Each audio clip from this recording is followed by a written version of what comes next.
How much sunblock should we wear? How much do you put on?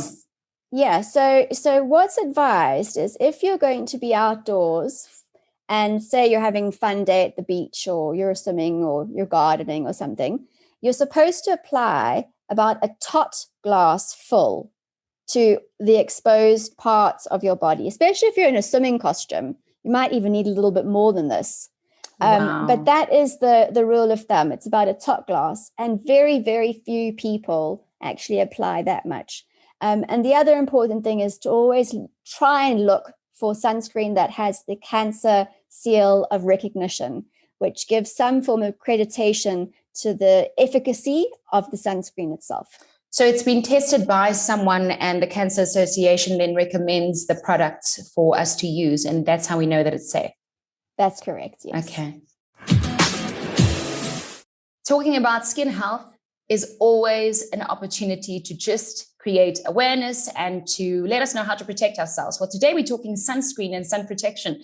Joining us today, Dr. Caradee Wright, Senior Specialist Scientist at the South African Medical Research Council. That's a very big title, which basically means you work with, skin cancer risk and preventing it. That's right. And preventing it. I saw on your CV as well that you work with solving environmental health challenges like air pollution.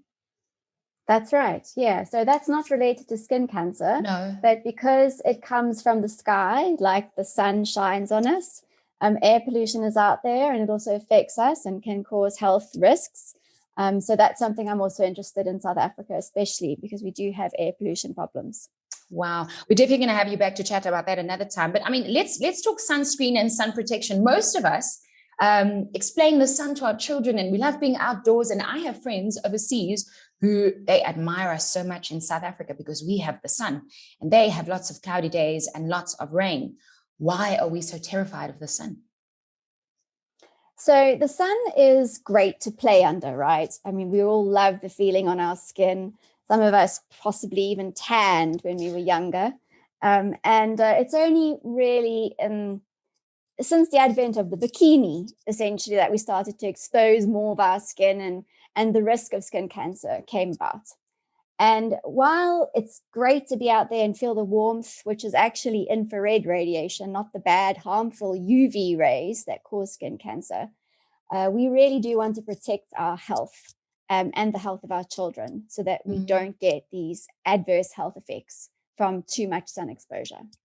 Someone said to me the other day, well, why? And when we were planning today, they said to me, why talk about sun and sun protection when we are in the winter days? And I said, because we still have really sunny days. And I love protection, whether it's a hat or sunblock or sunscreen, which brings me to this. What's the difference between sunscreen and sunblock?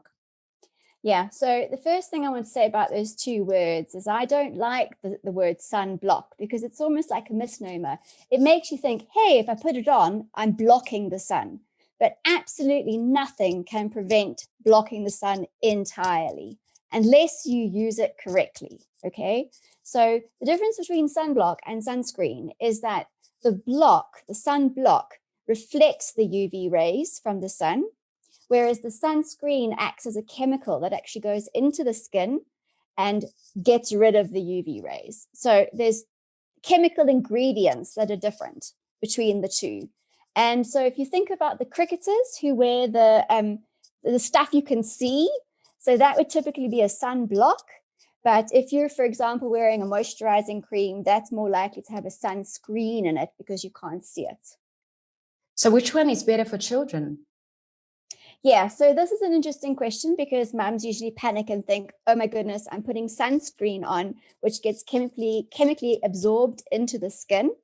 But in actual fact, the FDA in the United States has done some recent studies to show that no one puts so much on that it's actually going to be harmful. And there is very little risk from those particular chemicals. And more importantly, the risk of skin cancer from having sunburn is greater than the risk of those sunscreens entering your body to protect you from too much sun. So, let's talk SPF. What is it? What is SPF? So we're all looking for the highest number. I'm wearing a 50 today. Yesterday I wore 50 in another brand. Yeah. Okay. So sun protection factor, that stands for SPF. There's also something called UPF, which is the ultraviolet protection factor. You sometimes see that on clothing, on labels. The SPF tells you essentially how much protection you're giving the skin. It's really best not to put a length on how long like SPF 15 doesn't mean you can go out for 15 hours and you're protected. The rule of thumb is to reapply sunscreen, no matter the SPF, every 2 hours. More frequently if you're swimming and getting wet or running and sweating, for example. But essentially, the best SPF is the one that you can afford, but definitely more than SPF 15. So the WHO would recommend, the World Health Organization would recommend SPF 30 or greater. Should my child wear sunscreen every single day? I mean, if you have to reapply every 2 hours, most of the time we leave them at school and they put on only when they get out on the playground, or even you'll put it on before they go to school. And by then the 2 hours are finished. Yeah, so this is a major dilemma, and I'm a mum. So this is something I face. So we have to think about sunscreen to prevent sunburn, which is a risk for skin cancer. It's actual sunburns, especially for the melanomas, skin cancers, right? For those, we get exposure in South Africa, which is high, late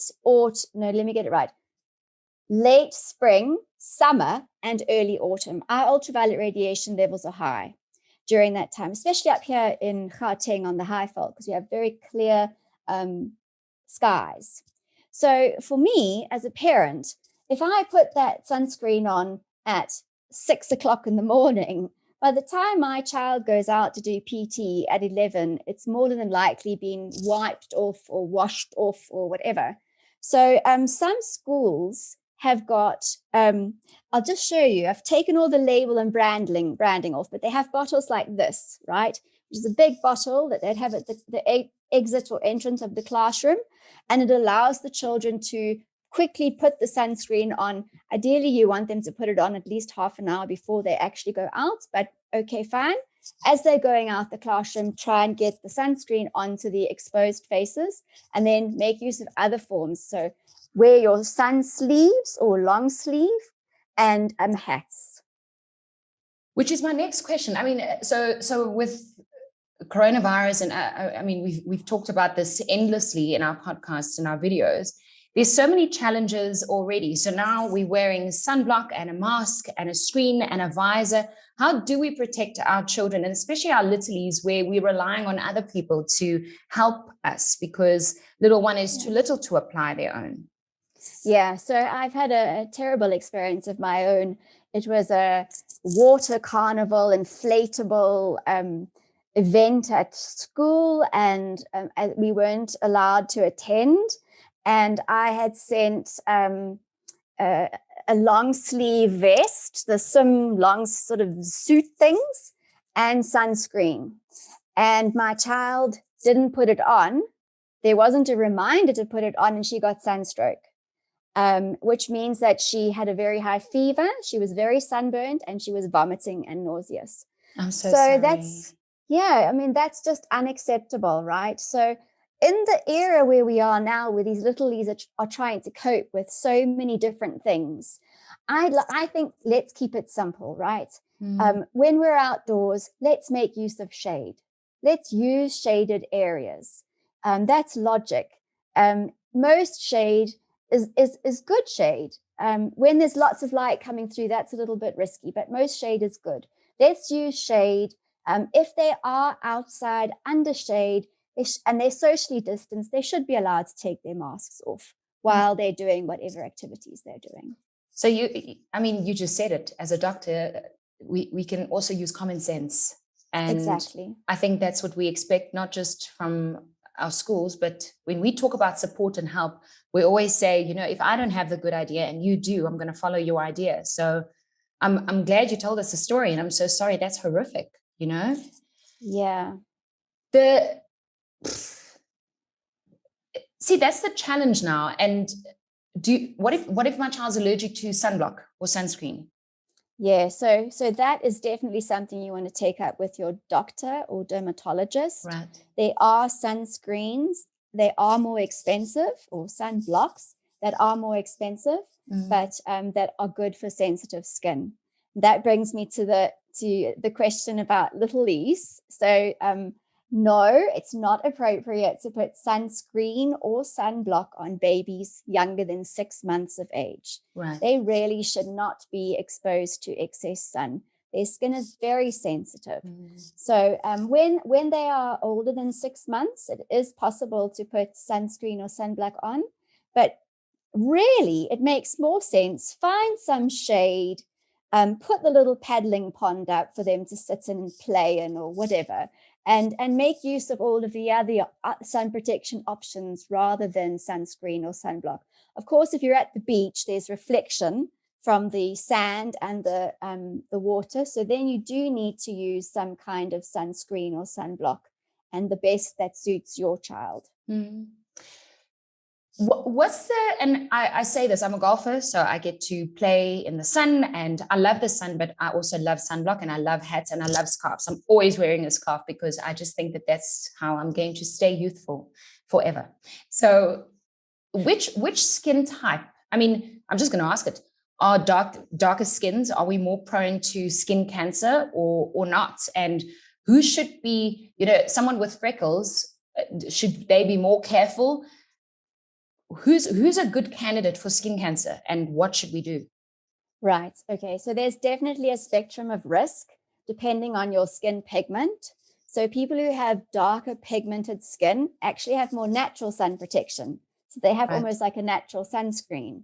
It doesn't necessarily protect them from skin aging, but it does protect, so like aging is wrinkling and things like that, or patches, but it does protect them from skin cancer. And in fact, there's very little evidence that too much sun causes skin cancer in deeply pigmented skin. But someone who's very fair with light hair, blue eyes, and freckles, and easily burns, that is somebody who really needs to be careful. And the things that one can do besides, and I always say I put sunscreen at the lower end of my list. I usually go with time of day. Don't go out during peak hours when the sun is mostly directly ahead. Don't go out for too long, so avoid how long you're going out for. Wear a hat, wear protective clothing, make use of shade where you can, and where you can't cover things, then apply sunblock or sunscreen. And I have to also say this, we will burn eventually, people with dark pigment like me. Yeah, so wear your true. Sunblock. Okay. Yeah. We are not exempt.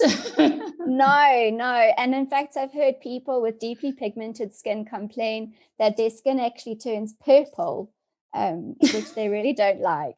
At the end of the day, we have to love the skin we're in, and we really do need to protect ourselves, whether it's because you want to keep smooth skin without wrinkles, or we want to protect our children so that they don't end up with health risks when they're older. We really want to do the best we can and work together. So this is with schools, with our doctors, with our nurses, to get a better understanding of how to protect our skin. How much sunblock should we wear? How much do you put on? Yeah, so what's advised is if you're going to be outdoors and say you're having a fun day at the beach, or you're swimming, or you're gardening or something, you're supposed to apply about a tot glass full to the exposed parts of your body, especially if you're in a swimming costume. You might even need a little bit more than this. Wow. But that is the rule of thumb. It's about a tot glass, and very, very few people actually apply that much. And the other important thing is to always try and look for sunscreen that has the cancer seal of recognition, which gives some form of accreditation to the efficacy of the sunscreen itself. So it's been tested by someone, and the Cancer Association then recommends the product for us to use, and that's how we know that it's safe. That's correct, yes. Okay. Doctor, before you go, how do we keep it out of their eyes? I've had so many red eyes because of sunblock. I cannot tell you. I know the story well because I've tried a number of different brands. My husband is a teacher, and he stands on the side of an AstroTurf during hockey practice. and he wears sunglasses and he gets very irritated because the sunscreen and the sweat comes down behind the sunglasses and into his eyes. My only advice is that when you are, and if you're using a spray, for example, is to get them to cup their hands over their eyes like that. And then very delicately afterwards, if your child has fair skin, they can get burnt just underneath here. Okay, so there and just under the eyebrows, but you only apply a little bit. And remember, you must reapply again in 2 hours. So those really are the easiest options. And then the big one is find the right sunscreen or sunblock for you. There's different kinds, and we've got different kinds in our house. This one is a spray. The other one I showed you with the little one is more like a hand cream type one. And everyone likes different things. So you've just got to find what suits you. Why are you so passionate about skincare and what the environment does to our skin? It's a personal journey. I went to a school where there were no sun hats. It wasn't even part of the uniform. So when I was very small, we can't see in the light, luckily, but I have a lot of freckles. And I'll never forget, one of my cousins actually said to me, we were looking at some magazine about different skin tones or something, and she said, I have a ruddy complexion. And I can remember feeling so disheartened. But it's true, right? I have a very, very freckled skin. It didn't start this way. It was actually porcelain white, for want of a better word of saying it. And over the years, the sun damage has crept up on me. And I have to go regularly to have things either burnt off or excised. And if I come in very close, you see I've just recently had something here removed. So it's a passion of mine to make sure that I can help other people to protect our skins, and we can reduce skin cancer rates in our country. Doctor, you have no idea how many people that we get to chat to, and this is a real privilege. The amount of people that we speak to, not just on Baby Brunch, but as someone who interviews people regularly, we do things because it has either happened to us and we want to help people through that. So I want to thank you for your time. And I want to thank you for your honesty, sharing like stories about your daughter and also about your own skin. It just puts us in a position where we need to know that we need to be serious about it. I always say to my children, you have to brush your teeth because it's forever. And so you have to take care of your skin because it needs to last forever. Correct. Because you don't want to have my skin, and I definitely don't want yours. So, Doctor, thank you so much for your time. You are so welcome. If you want to know more about your skin and how to protect it, please follow the Cancer Association. And if you want to follow Doctor, she is Caradee Wright. And that's who she is on Instagram as well. So Caradee Wright. Thank you for your time.